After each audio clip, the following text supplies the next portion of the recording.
Cumprimentamos a todos com a paz de nosso Senhor e Salvador Jesus Cristo. Estamos iniciando mais um programa EBD na TV. Nós estamos aí durante este quarto trimestre de 2012 estudando as lições da CPAD com o tema Os 12 Profetas Menores, Advertências e Consolações para a Santificação da Igreja de Cristo. Hoje estaremos estudando a lição de número 13, Malaquias, a sacralidade da família. Nosso texto áureo aí diz: portanto deixará o varão seu pai e a sua mãe, e apegar-se-á a sua mulher, e serão ambos uma carne. Gênesis 2:24. Então aí ao contrário do que nós vemos hoje, o conselho na palavra de Deus é: deixará o homem seu pai e sua mãe. E esse deixar envolve aí um deixar físico, quer dizer que não vão morar mais dentro da mesma casa. Significa também aí um deixar financeiro. Então o casal deve ter a sua independência financeira. Também significa um deixar aí sentimental, que é deixar de depender sentimentalmente da sua própria família, de ficar ali o tempo todo dependente de um conselho do pai e da mãe, dependente ali da interferência do pai e da mãe, porque agora os dois farão a sua própria família e a interferência muitas vezes é prejudicial ao casal, tanto a interferência física, de estar morando dentro da casa dos pais, ou a interferência financeira, ser dependente dos pais, ou essa dependência aí sentimental, de ficar aí toda coisa que acontece, ter que colocar os pais para interferirem, e até mesmo na alimentação, né? Muitas vezes o homem quer que a esposa tenha a mesma experiência da sua mãe, que tem 30, 40 anos aí de fogão, e ele quer que ela faça a comida igual a mãe fazia. Então, esse tipo de coisa é preciso deixar para que essa família nova cresça, desenvolva, essa família nova tenha aí uma independência para poder ter a sua própria experiência e crescer dentro do casamento. Lembrando que o segredo do casamento é muito simples. O homem deseja sempre que a esposa seja submissa, e essa submissão é mal entendida pela mulher. Na maioria das vezes a mulher entende submissão como escravidão, e não é esse tipo de submissão. E a mulher deseja que o homem ame a ela, e esse amor é mal compreendido pelo homem. O homem acha que amar é dar subsistência, dar comida, dar casa, dar roupa, e não é esse tipo de amor que a mulher deseja. O amor para a mulher é principalmente o marido tratá-la bem, o marido lembrar-se das datas importantes do seu aniversário, do seu casamento, o marido dar uma flor. Então são maneiras diferentes de entender. A mulher não entende o que é submissão, por isso não é submissa, não agrada o seu esposo. E o homem não entende o que é amor para a mulher e acaba também não dando aquilo que ela deseja. Então é preciso que haja um entendimento dentro desse assunto. Nós sempre ministramos para a família e nós falamos esses assuntos, explicamos essas situações, principalmente também sobre os filhos e a educação dos filhos. A obediência dos filhos é o segredo também da família funcionar corretamente. O certo é que a família é de Deus. Deus criou a família para dar certo. Deus criou a família com vários objetivos, e principais objetivos são a procriação, o prazer sexual do casal, marido e esposa, também que essa família represente Deus onde quer que esteja, evangelize, e essa família seja uma igreja, uma estrutura onde Deus está presente, onde o ensino da palavra é dado, onde haja amor, paz, compreensão, paz, principalmente para transmitir ao mundo, a todos que estão à sua volta. Lembrando que se a família não estiver bem, também a igreja, nem o colégio, nem o trabalho, nada estará bem. Por isso é tão importante esse assunto família aqui no livro de Malaquias. E é o que nós vamos estudar hoje, alguma coisa de acordo com o que escreveu o nosso escritor da CPAD, o pastor Ezequias Soares. Vamos ver então. A nossa verdade prática diz: é da vontade expressa de Deus que levemos a sério o nosso relacionamento com Ele, com a família e com a sociedade. Então a família é uma coisa tão séria que o casamento ele foi instituído por Deus para não ter fim enquanto houver vida aqui na terra.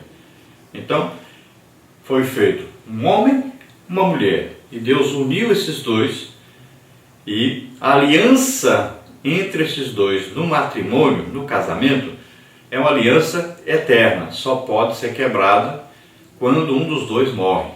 O que Deus uniu, não separe o homem. O homem não tem direito de separar. Assim como a morte. Nós não temos direito a, de repente, instituirmos aí a pena de morte, porque o dono da vida é Deus. Só Ele pode tirar a vida. Assim também o casamento. Quando você faz o casamento, quando você faz aquele compromisso, aquela aliança, primeiro você faz com Deus, depois com o cônjuge. Então a aliança é eterna. Enquanto estiver vivo, ela está valendo. Só pode terminar com a morte. E quando os homens teimam em não se perdoarem, não amarem, então o que acontece? Quando há uma separação, um divórcio, Deus detesta isso, Deus odeia o divórcio, e nós vamos ver na lição de hoje. Por que isso? Porque no casamento são como duas luzes, vamos colocar em duas velas acesas, que se aproximam de uma vela maior apagada. As duas velas vão acender uma vela só. Passa a ser uma vida só, uma luz só, uma vela só, os dois. Então o fogo ali está junto, unido. Agora, se há um divórcio, seria tirar um pouco desse fogo para outro lado. E não é possível. Por quê? Esse fogo, por onde quer que ele andar, ele está atrelado ao outro. Não adianta querer atrelar a outro além desse. Não vai dar certo. Por quê? A pessoa vai ficar dividida entre dois relacionamentos.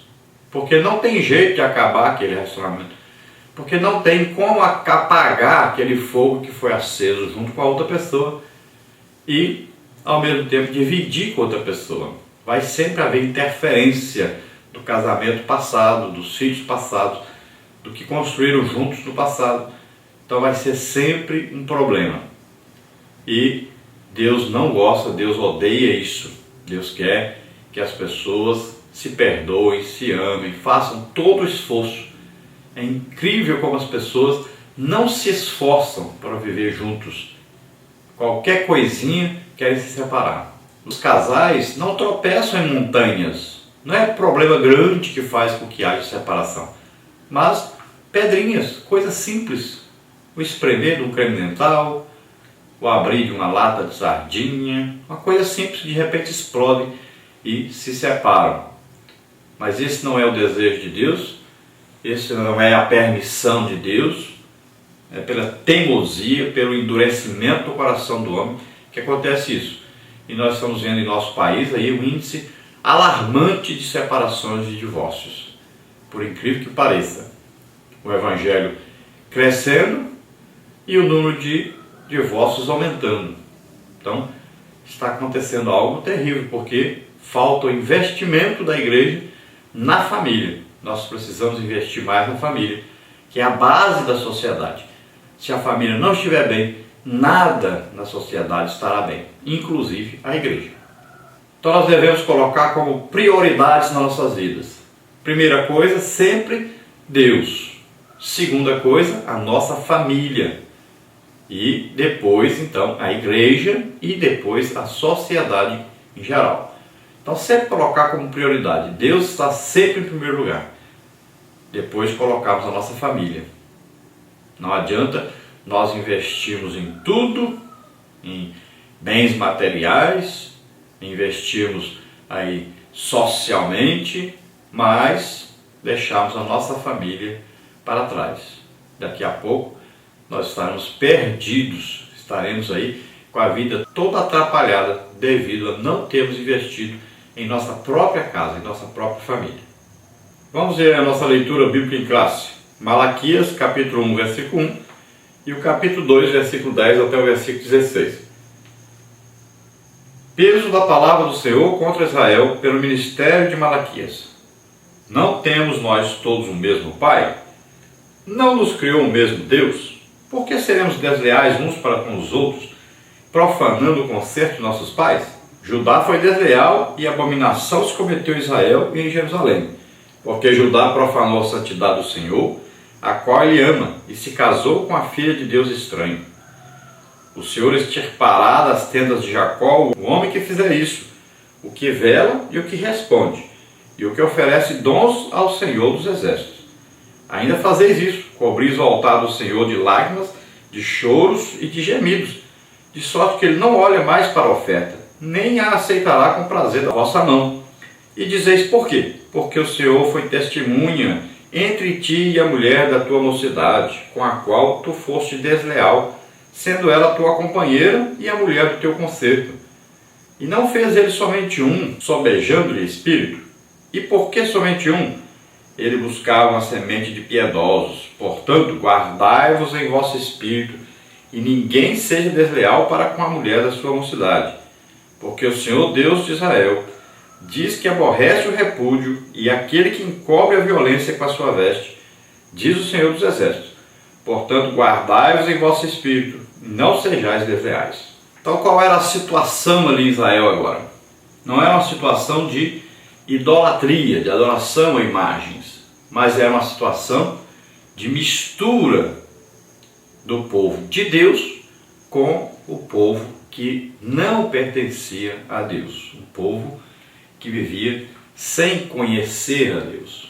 Então ali a situação já estava a um tal ponto ruim que os próprios sacerdotes já estavam então separando-se das suas mulheres e se casando com mulheres estrangeiras de outras nações que não conheciam a Deus.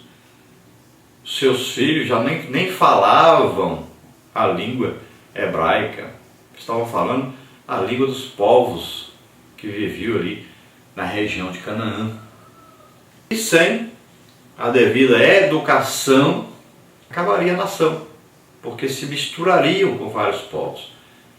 E o mais fácil quando há uma mistura, quando há um casamento de um crente com um descrente, o mais fácil de acontecer é que o descrente convença o crente a deixar a sua igreja, deixar a sua fé.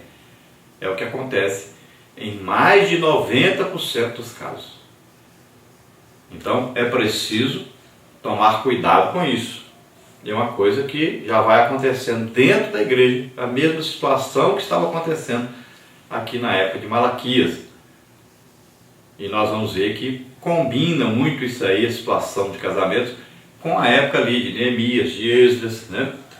Então quando houve ali um afastamento do líder, que brigava por isso, então houve uma situação terrível de uniões abomináveis diante de Deus.